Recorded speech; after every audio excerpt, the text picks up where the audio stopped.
Start there, money.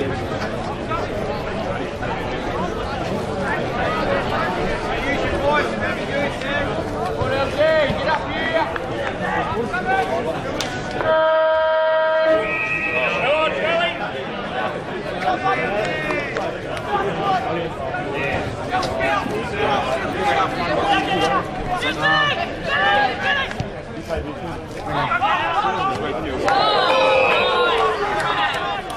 Harrison, he's going to have a shower first. Good shower. Back, Johnny.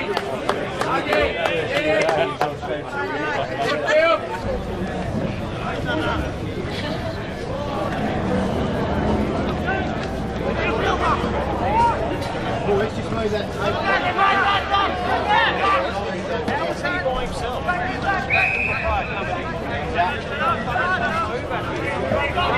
KC and Huggy, they can't have it.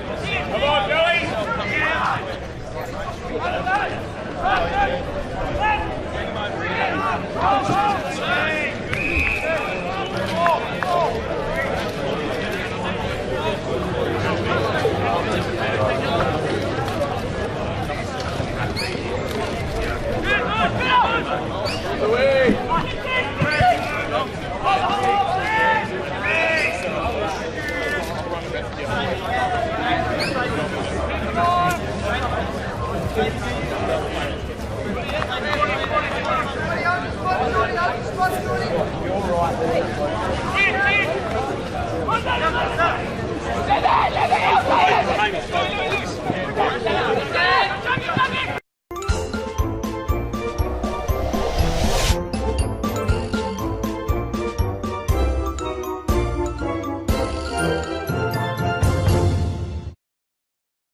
So better players for Rostrevor, Jacko?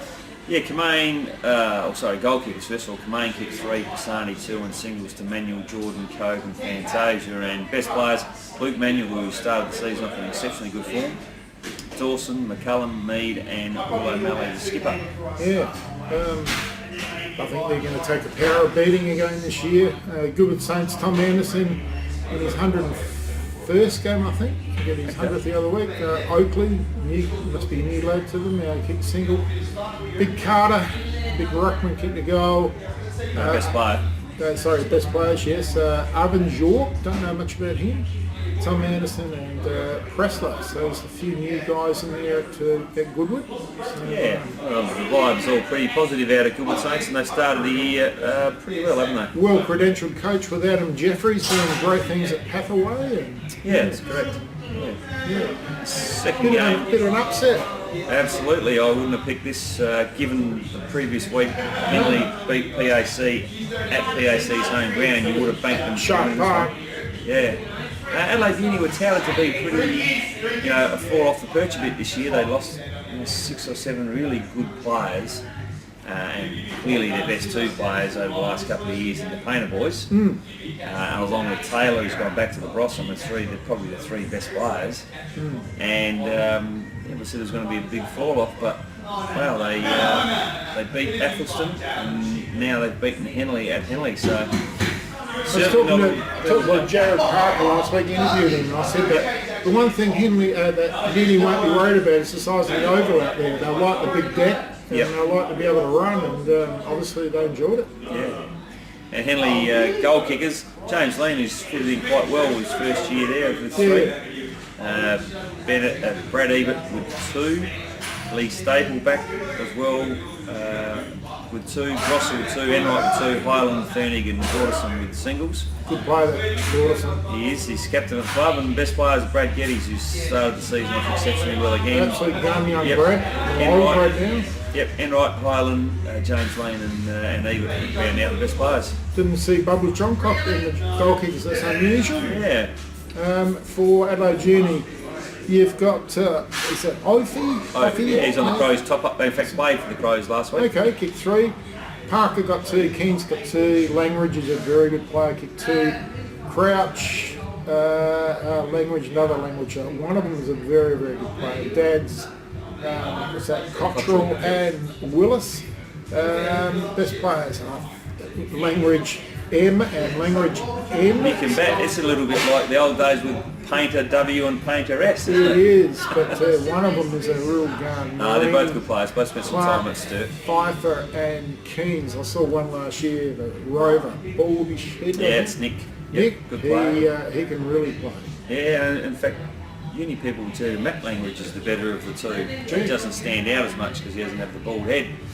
But surprise also in the next game, mate. Port District's 8 goals 12. Did you? To 6 goals 9. Really were able to rein Prince Alfred in scoring wise, weren't they? You know, only had 2 goals for the first. They kicked 2 goals 3 in the first quarter. Prince Alfred and didn't Hard score. to beat at large Port Districts. Yeah, unusual shapes. Not a very wide oval. No. Tough ground to win it. Yeah. You earn your win there, that's for sure. Oh, but, yeah. Now said they beat Port Districts last year down there, so they would have gone in confident. Okay. And goal kicks to Port Districts, Williams kicked 3, Shepherd from Portland 2. Yeah, very good player, Gav Shepherd. Yep, and singles to Tiller, Foster and Andy Georgeson. Best players Harley Tiller, really starting to establish himself as a genuine good quality A-grade player. Timmy Zavril, been there for a while. North East. Yep. Jason Niskahus, Fraser Thorne, the ruckman, and Trent Heffernan, the midfielder. So great win. Came. No, they led pretty much all day. Yep. Okay. Yeah. Hef would be in the States squad, I would have thought, and maybe Gav Shepherd would be there around the mark. Trent Heffernan definitely. As I said, we haven't finalised the squad at this stage, but certainly Heffernan will be in it. Shepherd's just so hard to match up on because he's so good in the air. Yeah. But for someone who's 6'2" and a bit, he's so good below his knees. He's unbelievably good. So he's a very, very good player. Right. And exceptional player, Gav Shepherd. For Prince Alfred, Bartlett got 2, Perryman, Coles, Humphreys and Cracker all with singles. Coles has been around a while. Perryman's the midfielder. Cracker obviously off the power list. Best player is the lad I was talking about before the show, Gratz. Very, very talented lad, isn't he? Tom Brinsley. Fullback. Yeah, Clayfield, Wicks. Key defender, Wicks mid. Yep. Yeah, Latchford and Fisher. You'd have your full back there, I would have thought, for your state side. Clayfield? Yeah, be around the mark. Yeah, he'd certainly be in the squad, I would think, and as will Perryman. Unfortunate about Gratz, he said he works as an ambo. But, Yeah, paramedic and unavailable, so which is disappointing because he certainly is playing good football. Yeah, very Athelstone chalk up their first win. Had a chat to Jade Sheedy during the week and said to him, "You're not actually a Division 1 coach until you've won a game," and I believe that's exactly what he said to the players after the game.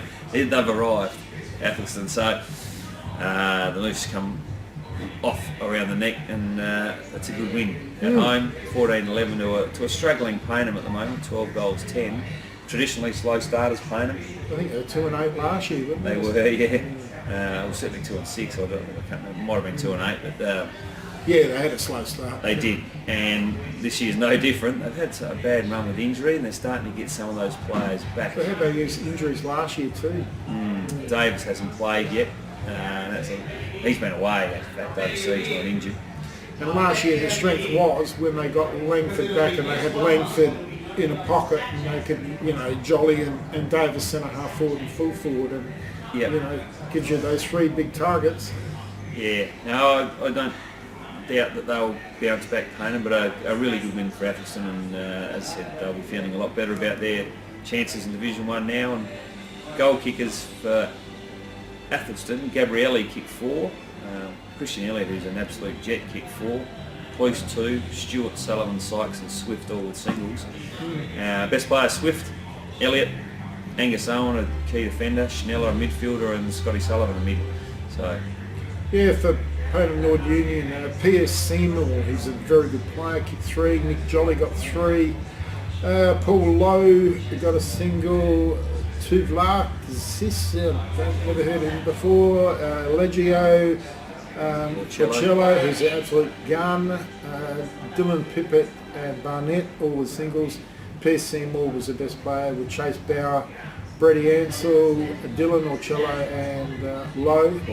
Orcello was the best player I saw in Division 1 last year. He's a gun. Yeah, I know Mac is a pretty big fan because he's the best defender in the competition. But you know, it's funny when you talk to the coaches. Brett Backer will tell you that Clayfield's the best one-on-one defender. Goodwood Saints will tell you that Jack Carter is the best lockdown defender in the competition. And Mac will tell you Orcello is. Yeah, I haven't got a club, and I thought Jacko was. Right. I really don't have any leaning towards either club. In fact, I thought the guy from Goodwood Saints is just a jet in their back half. Is that Nick Burgess? He's gun. Yeah, more of a shutdown type player. He's very. But you said that shutdown defender. Yeah, no, he's a good player. Yeah, very good player. But Orcello, you know, he's a gun. And Pierce Seymour's having an outstanding year. I know Mac is a big fan of his. Swings onto that left boot and just sells a bit of candy. Yeah. The side that could be the one to beat Rostrevor. I think they're just shaping up nicely. Tree Gully, 20 goals, 18, 138. They smashed Modbury 9-2-56. It's going to be a long year for the Hawks. Yeah, Johnny Paynehm's got his work cut out given they lost quite a few players and they're very young.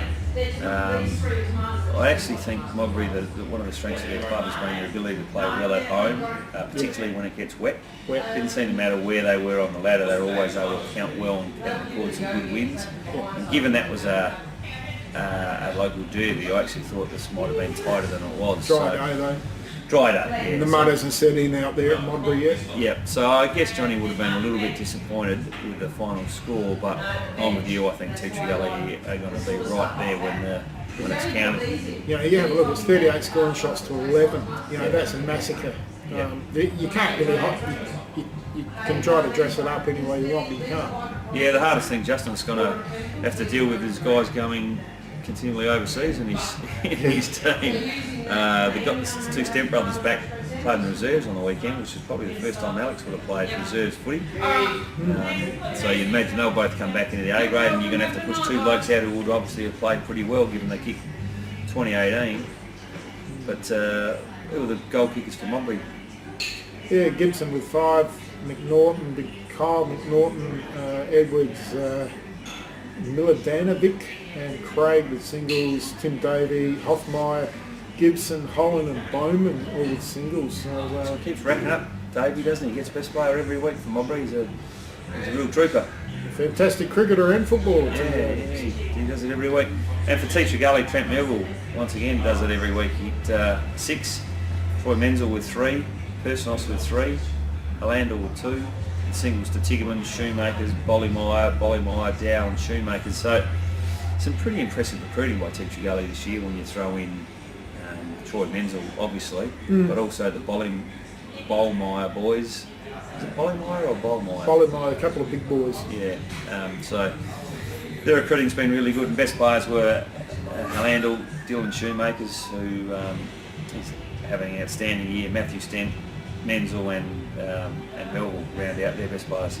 Yeah, last year when I saw them, I thought they needed to get a few more key defenders because they had Sandico was their only real big key defender, and Payneham got hold of them in the prelim. They got hold of them because they just didn't have the height to go with them, so they needed a few more, and they needed some more height to give Melville a hand up forward. And they addressed both of those issues, have they? I would have thought so, and they've added to their midfield, which is already, you know, fantastic. When you've got the McKays, you've got Personos, Stent, etc. And what Justin Machado did last year, which was, I thought, an improvement on what I saw the year before, was his interchange rotations. Yeah. And he just kept fresh legs at the fall of the ball all day, and from the wings, through the middle, through the wings, back up forward line, and it was just a never-ending rotation. Yep. And the interchange bench was a bit like King William Street at 5 o'clock. You know, there was a bus leaving every 5 minutes and there was a different player on it. And, you know, they just kept, you know, like having new blokes out with fresh legs all day. And, yeah, it didn't matter who they were, they all come to the bench. You know, as a person I stand, the whole lot come to the bench. And they really had a good game plan. No, it should be a cracking game this week. I think they're playing Rostrevor. Yeah. And you know, that's, once again, that's worthy of an admission price. Yeah. The strength of, or the real intrigue will be the battle of the midfields. I mean, Rostrevor, I think, has got the best midfield in the competition, but Tree Gully isn't far behind, and I might be selling them a little bit short. I reckon that battle alone, I think the advantage for Tree Gully is in the ruck. With Dow and Blake And Penny, they don't lose anything all day. And Rostrevor have lost all their height from last year. You know, they lost Ollie Wilkie, the number 1 ruckman, and Mitch Sutcliffe, the number 2 ruckman. So all of a sudden you've got Butterworth as the ruckman. Fantasia probably do a bit of ruck work. Yeah, up against 2 genuine ruckmen. So that may be where Tree Gully has an advantage. You think that their midfield's going to get fair shares of the ball? Yeah. With Penny and Dow, because they are the best combination ruckman going around. Yeah, in saying that, let's see, Rostrevor with Holm, O'Malley, Baccanello, Jordan. They've got a pretty strong midfield themselves. Luke Emmanuel's obviously in good touch now, so that'll be a ripping game this week. But they're going to be trying to win stoppages against a losing ruck.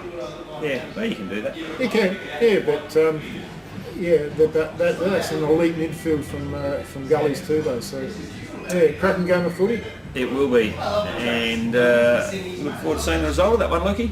All right, see you next week. Thank you very much for joining us.